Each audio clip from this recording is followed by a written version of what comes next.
Welcome to today's genealogy program on behalf of the Royal Gorge Regional Museum and History Center. My name is Jessica Ashton. It is May 10th, 2025, and we are here at City Hall. Today's program is They Also Served. So Terri Meeks will be telling us about how to do genealogical research through animals that served in the military. I'm guessing that's what it is, the military. So I will pass it off to Terri. I do have a few announcements at the end, so stay tuned for that. And as always, if you have any questions or comments throughout the program, feel free to drop them in the comment section. Thank you. Good morning.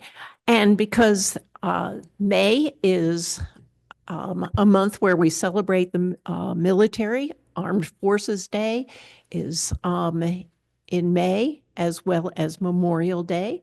So I thought it fitting that we choose a military topic.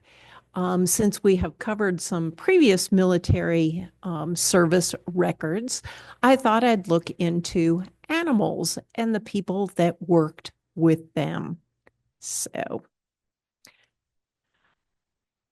the U.S. Army has a long history of employing animals in various missions, from the oxen-drawn sleds of the Knox expedition, dragging cannon from Fort Ticonderoga to Dorchester Heights outside of Boston in 1776, the Camel Corps experiment in the Southwest during the mid-19th century, the Army's long history of horse cavalry, to the use of dogs in the 20th and 21st centuries. Animals and the Army have long been intertwined. But I must point out, it is not just the Army. We will look at other branches of the service that use animals as well. From about 218 BC, when the Carthaginians' general Hannibal crossed the Alps with his army, including a contingent of 37 elephants, to invade Italy, to today, animals have served in valiantly in armies. Horses were first used in warfare around 1500 BC, and they've been used in the U.S. military in peacetime as well as in every U.S. war. And for that reason, they deserve their own presentation. This presentation is going to cover some of the other animals, but it will focus a lot on dogs. And just in case everybody thought that the cavalry was long gone, this is a photo from 2001 showing the first American cavalry charge of the 21st century. And it was with the Northern Alliance forces in the Battle of Mazar-i-Sharif in Afghanistan. So dogs have been valuable for their use in the military since about 600 BC, and they have served in various roles, both as fighters as well as other roles. The U.S. military, however, did not recognize dogs as part of its forces until World War II. Dogs were present in every one of the U.S. wars, but for the most part, they were mascots.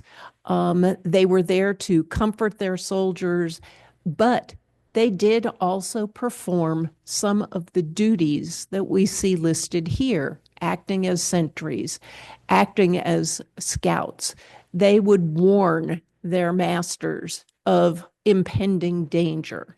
So even though they weren't officially recognized as part of the military, they were indeed present. During the Revolutionary War, they were used by both the British and the Continental armies to pass messages, sending messages from one area of the field to headquarters for the most part.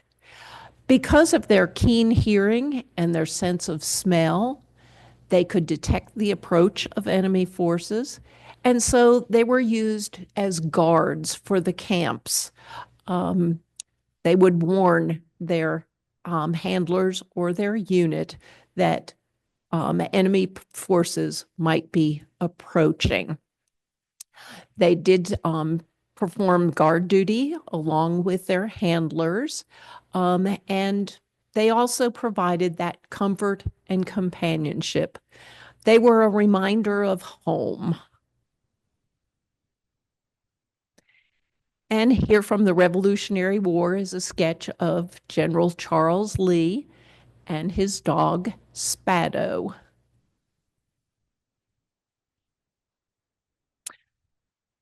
The Second Seminole War is the first recorded use of dogs for actual military purposes. The Seminole Wars were a series of 3 wars that went from about 1815 to 1858. The Second Seminole War was in 1835. And it was essentially the Seminole Indians were in conflict with the U.S. forces who wanted to remove them to Indian Territory, and they wanted to stay put. So we are in 1835, that time frame. And the Florida governor decided that he wanted to use bloodhounds that were from Cuba. And the Army actually bought 33 Cuban bred bloodhounds. And of course, they needed their handlers. They were placed under Colonel John Collins, who was quartermaster general of the territory at the time, and they were trained to track Seminoles and runaway slaves. They realized that the dogs, if you think about Florida, there are swamps, there are bogs, and especially in the 1835 time frame, lakes and streams. And these prevented the dogs from trailing any great distance. The Seminoles or the escaped slaves, all they needed to do was find water, and that offered some security for them. Here is a newspaper report from the time of Zachary Taylor that talks about the use of the bloodhounds and that they were indeed a valuable resource.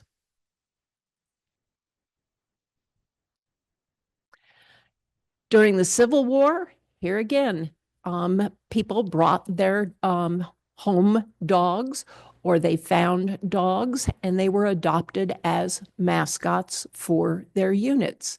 In all cases, man's best friend did boost morale. Dogs could hunt and scavenge for food and water, and they did serve similarly as sentinels, guards, and alerting soldiers to danger. One such animal was a dog named Sally Ann Jarrett. She was an American pit bull, and she was born in the spring of 1861. She was named after a young lady that the men admired, Sally Ann, and their original commanding officer, Colonel Fowen Jarrett. She saw action at Cedar Mountain, Second Bull Run, Antietam, Fredericksburg, Chancellorsville, Gettysburg, the Wilderness, and she would go to the front lines and start barking. So she led her soldiers into battle and alerted the men as to the approach of enemy soldiers. She, during her service of 4 years, she actually had 5 litters of puppies, and she was wounded at Spotsylvania Courthouse. The bullet was not able to be removed, but she did recover. And unfortunately, she was killed in February 1865 at Hatcher's Run. And she is buried and commemorated at the foot of her unit's memorial.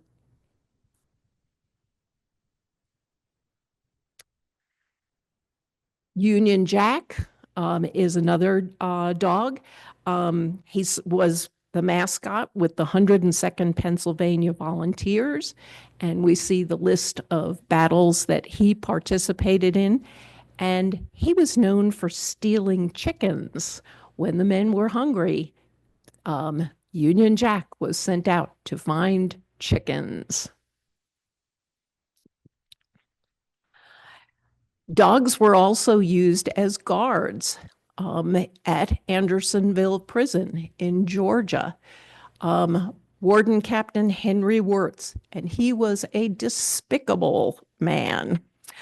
He trained what he called his hounds of hell to chase prisoners that were trying to escape. Spot was one of his pack of 13 Cuban bloodhounds, and his job was to recapture Union prisoners that might have escaped. And unfortunately, many of those prisoners were killed by Spot or badly mutilated by the dogs. And we can see why he was called Spot.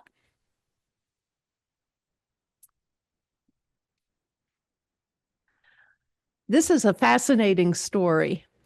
Emmeline Piggott. She was a female spy. And of course, at the time, women wore large hoop skirts. And they would use these large hoop skirts to hide documents and materials. As the war went on, commanders realized that women were doing this, and they required searches. Ms. Piggott was a Confederate spy. She had a line of fishermen, and she would convey messages from New Bern, North Carolina, to the seaports. And eventually, she was arrested. So she was searched, but nothing was found. And at this time, she and her lapdog continued on to the Confederate camp. When she got to the camp, she asked for a knife. And to the horror of the men standing by, she appeared to stab the dog. However, she cut into the dog's side because she had sewn a patch of fake fur to the dog's abdomen, and it was under the fake pouch that she had the documents, and she gave the documents to General Beauregard. She was later eventually arrested for treason, and at the time when she was arrested, secured in her specially sewn pockets in her skirts and petticoats were one pair of boots, 2 pairs of pants, a shirt, a cap, a dozen linen collars, 12 hankies, 50 skeins of wool, needles, spools of thread, toothbrushes, hair combs, 3 pocket knives, several pairs of gloves, razors, and 4 to 5 pounds of candy. So those hoop skirts held a lot. She was arrested. She never went to trial, and she was never convicted or imprisoned. So, World War I. The European armies used dogs extensively. In France, they had dug trenches, and for the most part, they were used for hunting rodents. They were used also as messengers and in teams to haul weapons. The Red Cross at this time also relied on dogs. They were able to carry first aid equipment and stimulants or morphine for the wounded. They could locate wounded soldiers and they could help transport them from the battlefield back to a hospital or nursing station. But at this time, the US lacked war dogs, so they had to borrow them from the British and French forces. And we see here's this, I do not have a name for this dog, but he was an expert mouse rat trapper. And here is Wolf, who was a messenger. And you can see how a human could not have made it from one point to another. And it was even risky for a dog.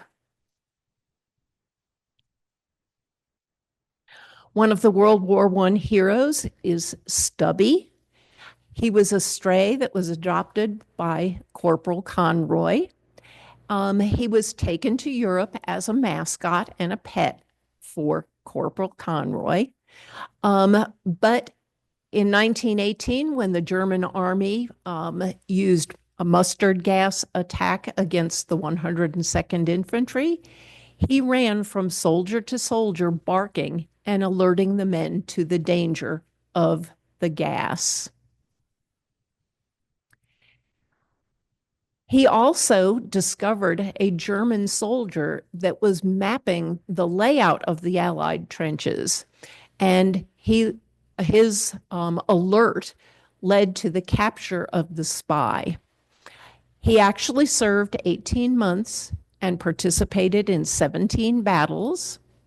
He was injured and did survive to life-threatening injuries. And he was the first dog given the rank of sergeant. He died in his sleep at the age of 10 in 1926. And we see Stubby with his service medals.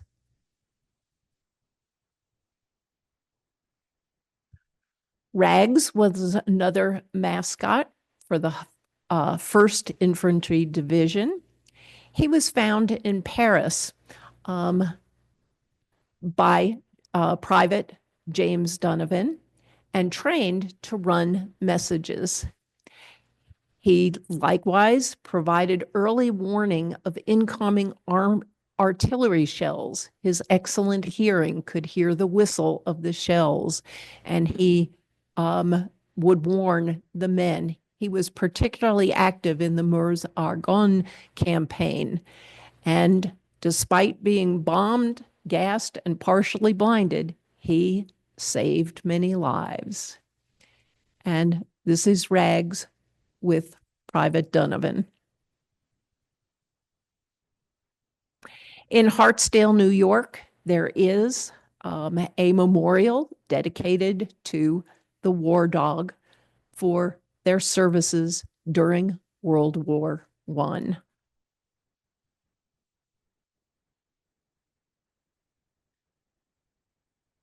The military finally recognized the importance of dogs and their function during wartime efforts. So in 1942, the Army did establish the Canine Corps. However, they didn't have any canines.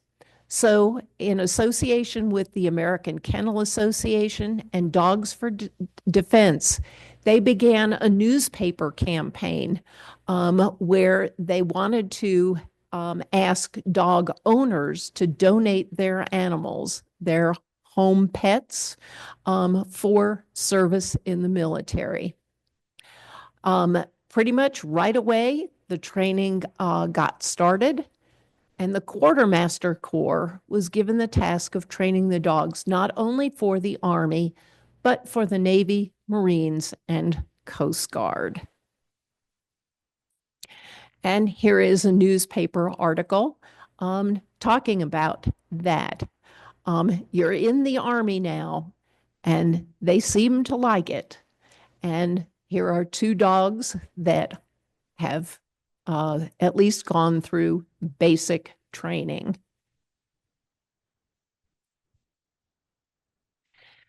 They initially accepted over 30 breeds, and people really, really did respond to the need for dogs.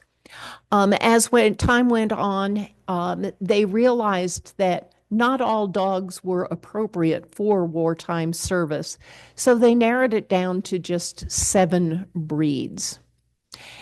In the fall of 1942, 4 bases for training of canines were established at Fort Royal, Virginia, Fort Robinson, Nebraska, Camp Rimini, Montana, and in San Carlos, California. Dogs underwent basic training for about 8 to 12 weeks, similar to their human companions. During that time, they wanted to know whether the dog could carry out the fundamental commands.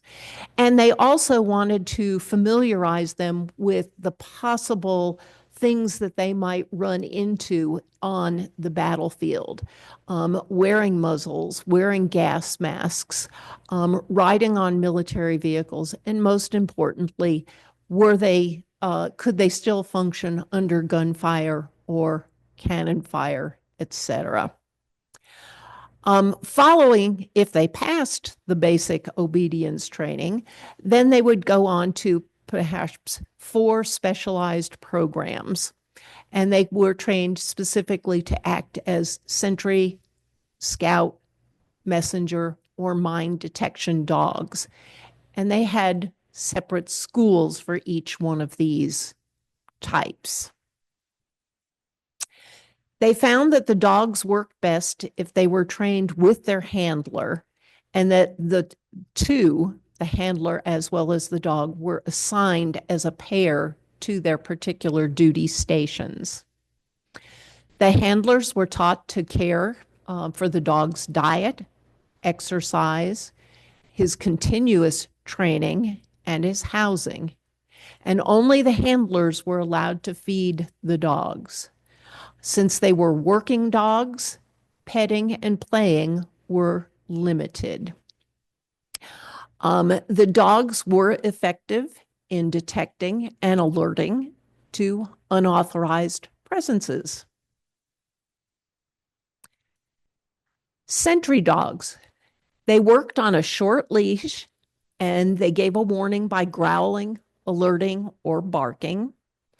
And they were especially valuable for working in the dark. So they were used to accompany a military guard on his evening patrols. And they gave a warning if strangers were in protected areas. The first canines were trained for sentry duty stateside. There was a lot of submarine activity on both the East and the West Coast by the Germans and the Japanese. So dogs were used to patrol the coastline with Coast Guard handlers. And about 20,000 dogs served in the U.S. Army, Coast Guard, and Marine Corps during World War II. They guarded posts and supplies, both at home and overseas. They carried messages, and they rescued downed pilots. Scout or patrol dogs, in addition to the skills as a sentry dog, they were trained to work in silence. Frequently, they were sent on longer distances. They were not on a short leash, but sent further away so that they could find booby traps, snipers, or ambushes. And they learned to distinguish the difference between the smell of a human versus an animal. They too worked mostly at night, but as I just said, they moved far forward. And it was surprising to me as far as 30 to 40 miles. They were trained to make no noise and would either point like a bird dog or return to the handler to give him a signal that there was something detected. Messenger dogs, they had to have the special quality of loyalty because they had to work with two handlers. They had to travel silently so that they were not detected, so that they could get their message from the field back to headquarters or their main unit. And they were taught to take advantage of natural cover. 151 messenger dogs were actually trained during World War II. They had two handlers. One was at the headquarters or the command post, and the other handler took the dog to whatever front or destination point they were starting from. When released with the message, the dog would return to the home handler, and their maximum range was about 8 miles. There was a separate training, two separate training facilities for mine detection dogs. They were trained to find tripwires, booby traps, metallic and non-metallic mines. And about 140 dogs were trained to be mine dogs. 2 units were activated in North Africa, but the dogs had problems detecting mines when they were in combat conditions. The vibration of cannon fire or weaponry landing. The Marine Corps had 7 war dog platoons, and they were trained at Camp Lejeune in North Carolina. And for the most part, they used Doberman Pinschers. They found that they were the breed of choice for their particular mission. The dogs were deployed in the Pacific Theater in Guam, Okinawa, and Guadalcanal. And about 1,000, a little over 1,000 dogs actually enlisted. 465 served in combat. 25 died in service in the Pacific. So they gave their all. And here is a line of dogs in the Philippines.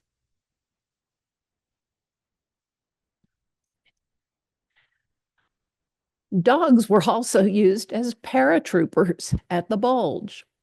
They realized that they had wounded in certain areas where none of the Army equipment, the ground-based equipment, could get to the wounded. And the only way to rescue them was going to be by some external method. So somebody suggested that they use dogs and parachutes, but the plan was deemed to be absolutely ridiculous. But Patton said, no, this is not out of the question. So dogs became paratroopers. Colonel Norman Vaughn flew 200 sled dogs and their mushers to use as dog sled ambulances, and they were parachuted in. In some cases, the dog was parachuted in by himself, and in other cases, he was parachuted in tandem with his handler.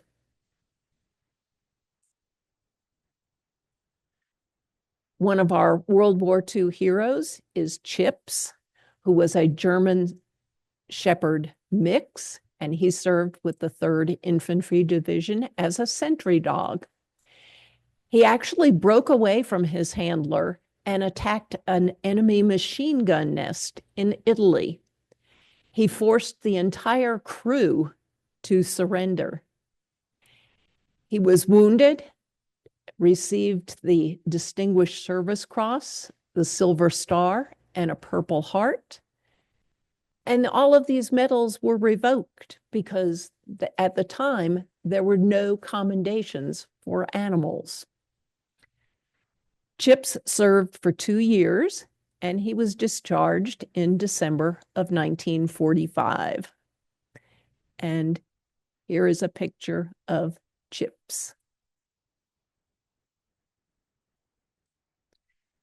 Dogs were used in Korea. The 26th Scout Dog Platoon was active during the war from June of 1951 through June of 1953. 1,500 dogs were chiefly deployed on combat night patrols. Their continuous service opened the eyes of the commanders to the value of the dogs. They proved themselves in combat as well as in home conditions.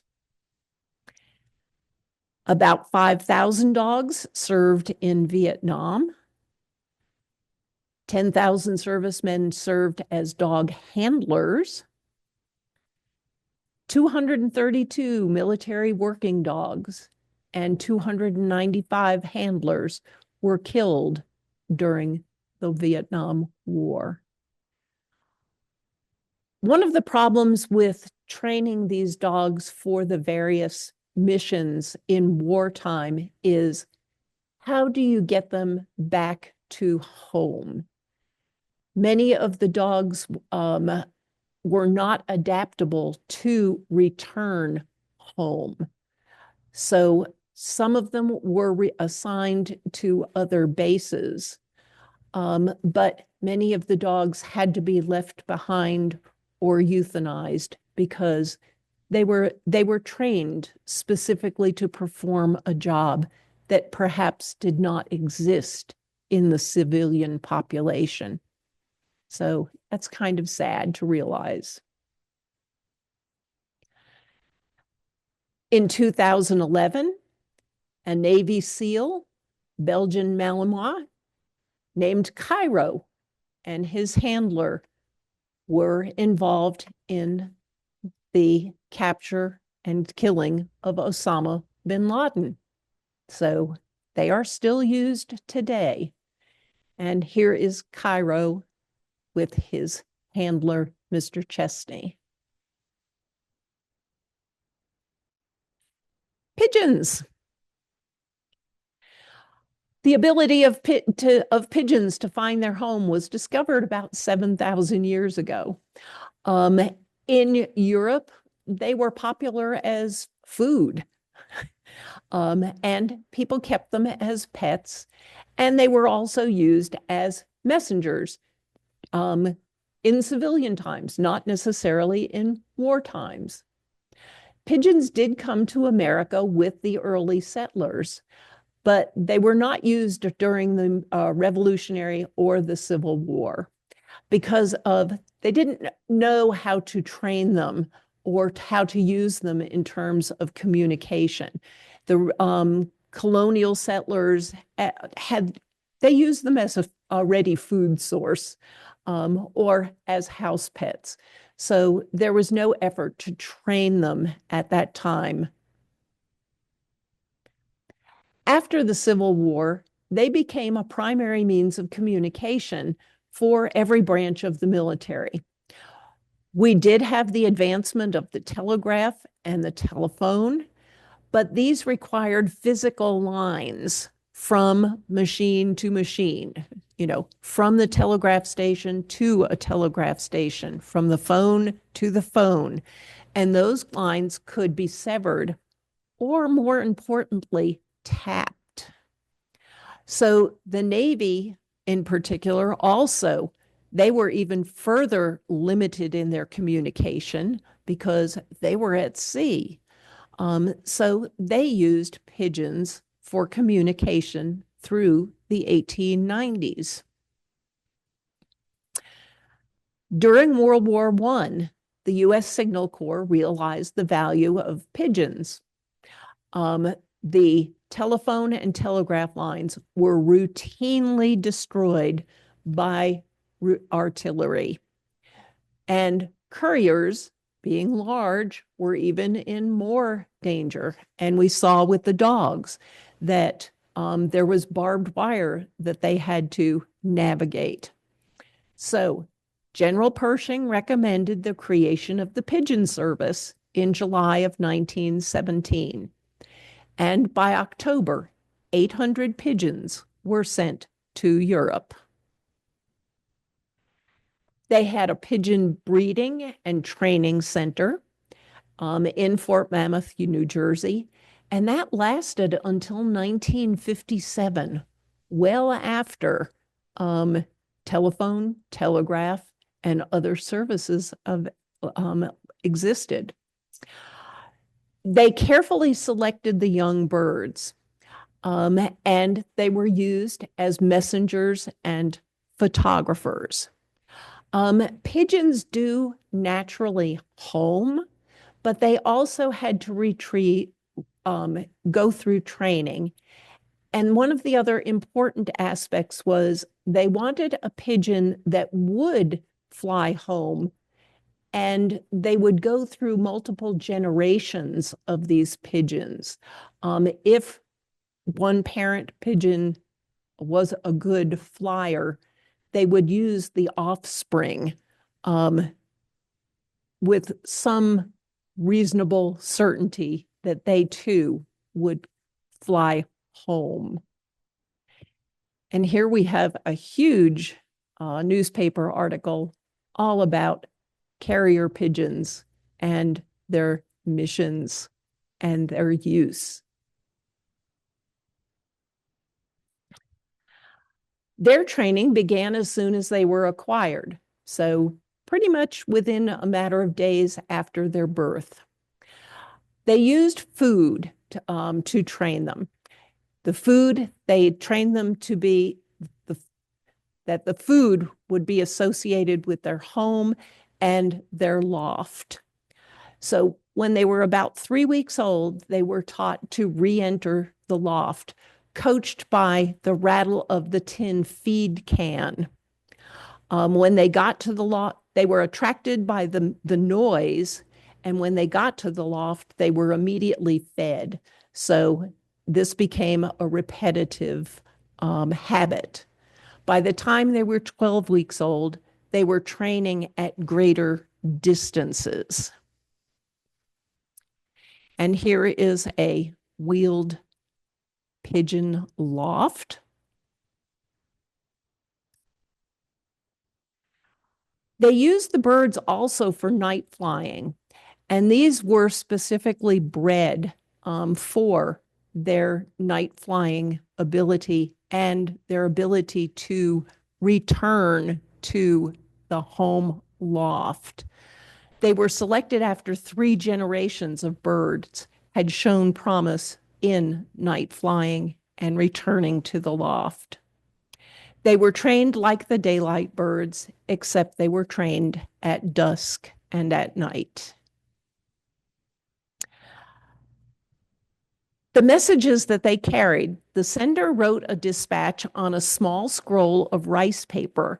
It was rolled up and it was inserted into a messenger holder that was tied to the foot of the bird. And here is one of the holders. It looks very large. And here you see it down below when attached to the bird.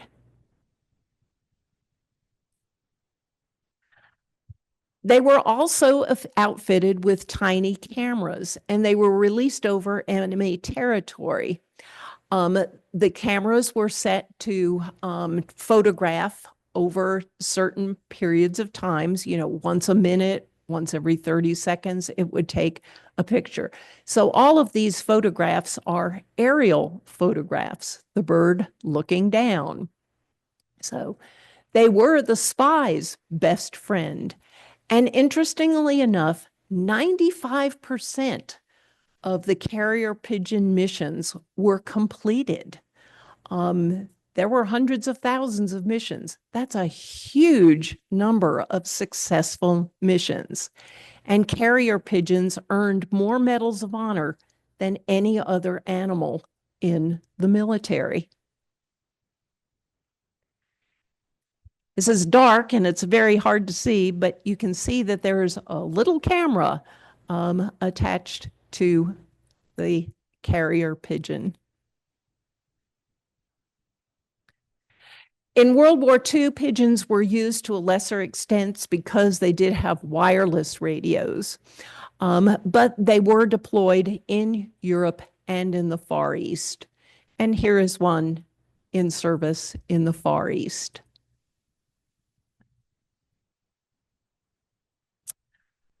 We're back to dogs, but this time sled dogs. Animals have been used in the military not only during wartime, but during peacetime. Sled dogs were used in exploration in Alaska and in map making. Major General Joseph Costner explored the Cook Inlet to areas around North Pole and Fairbanks. And this was an exploration as well as a mapping mission. 80 dogs with their harnesses and sleds were used in laying the Alaska telegraph from Alaska down to Washington State in between 1901 and 1905. This is an interesting story, the Poilu d'Alaska from World War I. It was a secret mission. In 1915, Captain Mouflet and Lieutenant Haas were sent on a secret mission to bring back 450 sled dogs from Alaska and Canada within 100 days. So they had to have the dogs, but they had to also be trained. These two men had served as they worked as gold diggers in Alaska, and they convinced the French army that sled dogs could do the work that was needed. So they used Alaskan Scotty Allen to train the sled dogs for their effort. The interesting part of the story is that the dogs had to travel from Alaska across Canada to an eastern seaport to be shipped over to France. This was a highly secret mission, and they went by train across Canada, and there were several threats during that cross-country trip. So it was truly a spy story. They opened mountainous supply routes and communication, and they pulled the sleds in the Vosges Mountains, which is an area of France, and to deliver food, charcoal, clothes, and ammunition. So the mission did succeed, and this is in the Vosges Mountains. I expected to see the sled full of material, not a person. During World War II, there was the Alaska Territorial Guard. It was formed by Major Marston, and it was comprised of Alaskan Native Americans, and they scouted, transferred munitions, firearms, and supplies to remote areas. So the sled dogs were still active. Here again, we have the ships and U-boats that might have been traveling in the area, so we have the need. Kastner's Cutthroats was a 1st Alaska Combat Intelligence Platoon, and they gathered intelligence about these boats and submarines. And they used Army owned dog teams to transmit and transfer that information. Lad Field was established.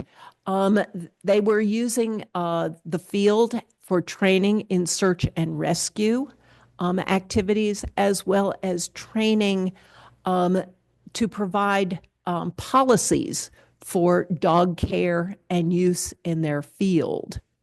The search and rescue missions were to locate and retrieve downed pilots.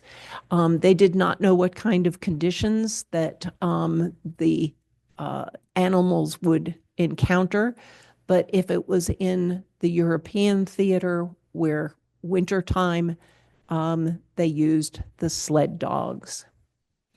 And here is a picture from Lad Field.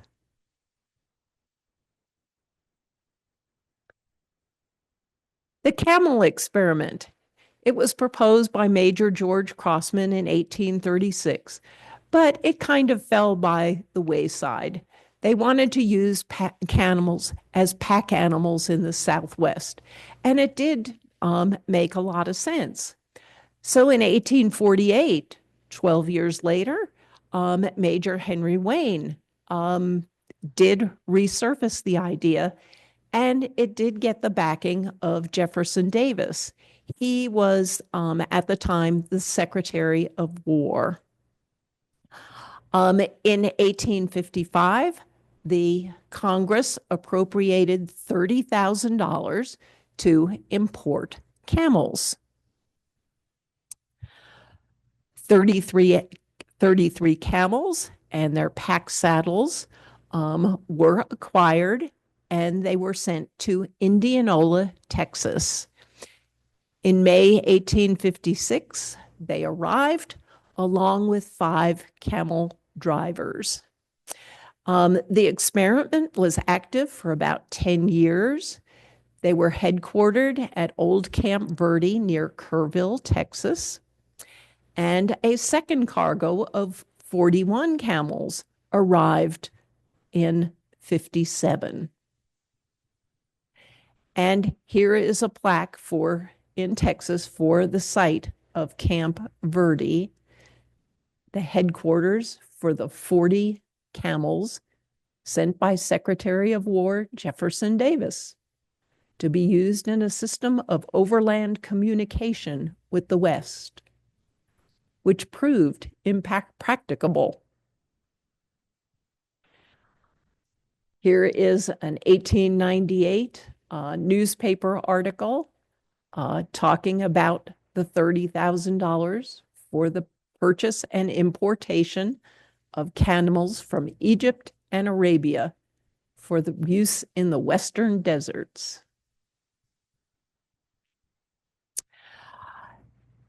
They actually did pretty much a controlled study. They decided to take 25 camels and drive them from Texas to California. And they went in teams with mule teams drawing wagons. So they were trying to judge the effectiveness of the camels versus the mules. Each animal carried 600 pounds, and they averaged 25 miles a day. And while it was successful, it's unfair to say it was limited success. It was successful, but they discovered how obstinate the animals were. During the Civil War, the Texas camels, the base was overrun by Confederate troops, so the camels were commandeered by the Confederate troops. They were never used, however, in combat.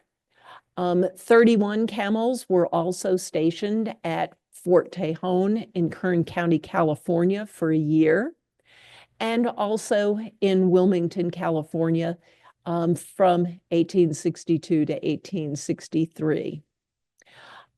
Because they realized that the animals weren't perfect for military service, most of them were sold at auction and either bought by individuals or circuses. The camels could travel long distances, they could carry heavy loads, and their best attribute was that they could go without water for extended periods of time. They did forage on cactus, but they were unwieldy in close combat situations. They required a lot of care, and interestingly enough, they were highly prone to a contagious and difficult cure, um, difficult, difficult to cure form of mange. So they were not applicable for service. And we see someone struggling with a camel. Oxen were an important part of the military, especially during the Revolutionary War. Were used to transport supplies by the Continental Army and by the militia units, and they pulled supply wagons, ambulances, and artillery pieces. But they were slow, they ate a lot, and they couldn't move over rough terrain. So they were not used in, they were briefly used in the Civil War, but not in more current wars. We see them pulling a cannon.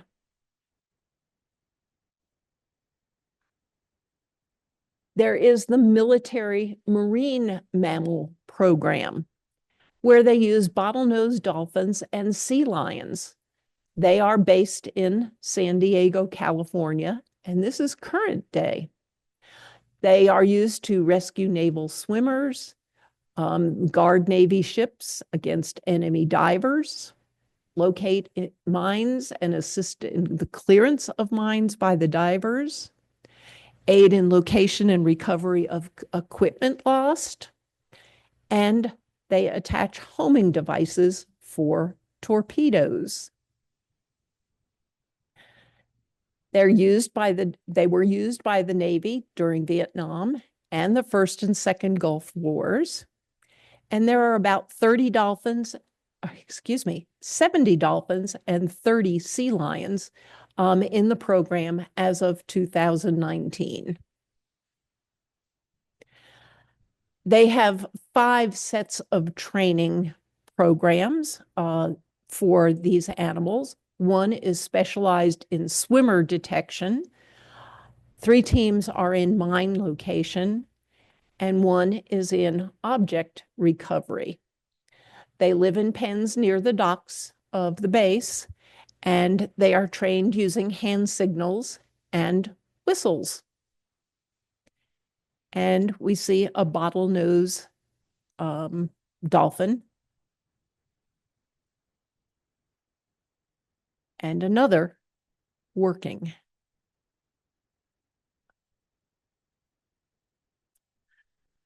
Canaries were used just like in the mines. They were used by the military to detect poisonous gases. They were used during World War I, and during the Gulf War, they had a program called ELVIS, Early Liquid Vapor Indicator System. And they were used during the Iraq War as well for airborne particulate matter detection. They would succumb before a soldier because of their rapid breathing route, their small size, and their high metabolism. So just like in the mines, they would be, if you saw a dead canary, you knew you needed to evacuate the area quickly. And here are some canaries. Rats. They are used for the most part by private agencies, and they're used now to clear minefields. They have a keen sense of smell, but they're little. They're light in weight, so they don't set off the mines. They usually, if they know where a minefield is, they stretch large numbers of cords across the minefield, and the rats are attached so that they don't run away. And there are handlers that use them and guide them through the field, and they are focused for their purpose. They detect them. Elephants, they were not used by the Americans, but by the British and Germans, especially during World War II for non-combat purposes, but for heavy labor. They were used in the Vietnam War, but on the American side, they are considered endangered, so use of elephants is discouraged. But here we see, and this is in British, in England, moving heavy equipment. And these are two German elephants from the Hamburg Zoo removing debris.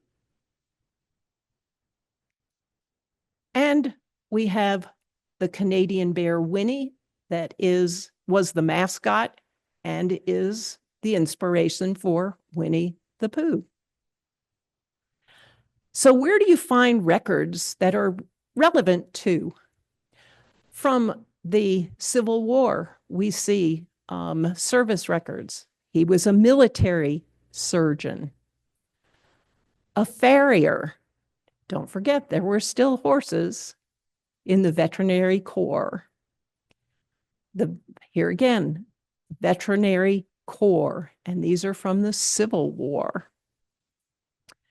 We have books where we see people mustered in as veterinary sergeant, a farrier who resigned his commission or resigned to accept a commission as a veterinary surgeon. Here again, serving in a veterinary unit.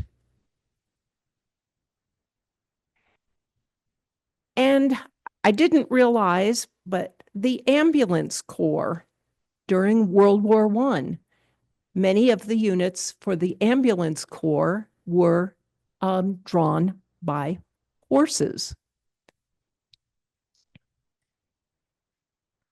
And here is the actual pigeon detachment. So all of these men worked with pigeons. So if one of these people is one of your ancestors, you can see how they served in the military, not just perhaps as a frontline soldier. Another World War I person working in the veterinary corps in France, and he was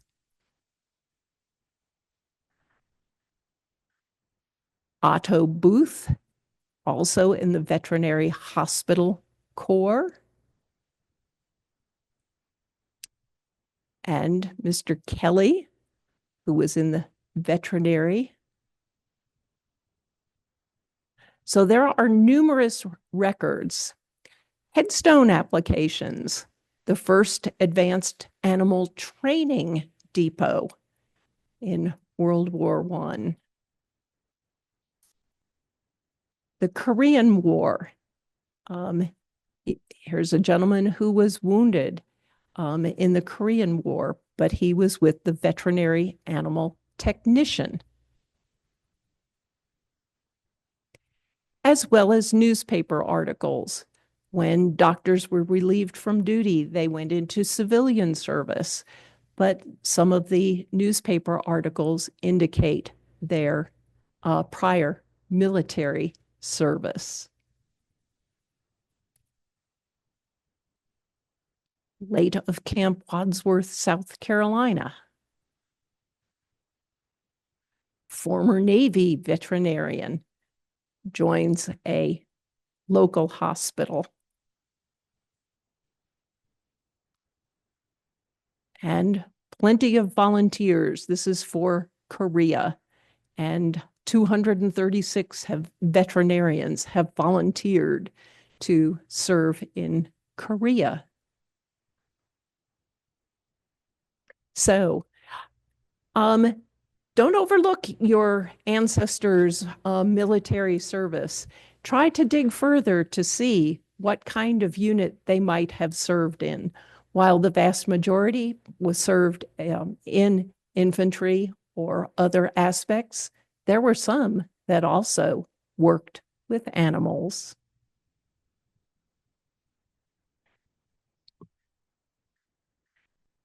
All right. Thank you, Terry. That was so interesting. I'm an animal lover myself, and as much as I don't like hearing about them getting hurt or the cases where they were trained to be vicious, it's sure neat to see ways that they were able to help and that they were really successful in these efforts. And so many things I didn't think about, parachuting dogs, spy pigeons, all sorts of stuff. So, thank you. So I know a couple of quick announcements and then we'll be on our way. But we've got a few things coming up. So on Saturday, May 17th, we've got a Red Canyon Park historic hike. There is limited space on that and registration is required. So just go to canyoncity.gov/museum, find the event on the calendar, and it will prompt you to register from there. You can always call the museum if you need any additional help anytime registering for any of our events. And then on May 24th, we will be closed for Memorial Day that Saturday. And then on May 29th, we've got our monthly community coffee at 9 a.m. That's at the Royal Gorge Regional Museum, 612 Royal Gorge Boulevard, at 9 a.m. And that topic will be on drugstores of the area. So anybody who has memories with that or wants to hear more, come on down. Thank you.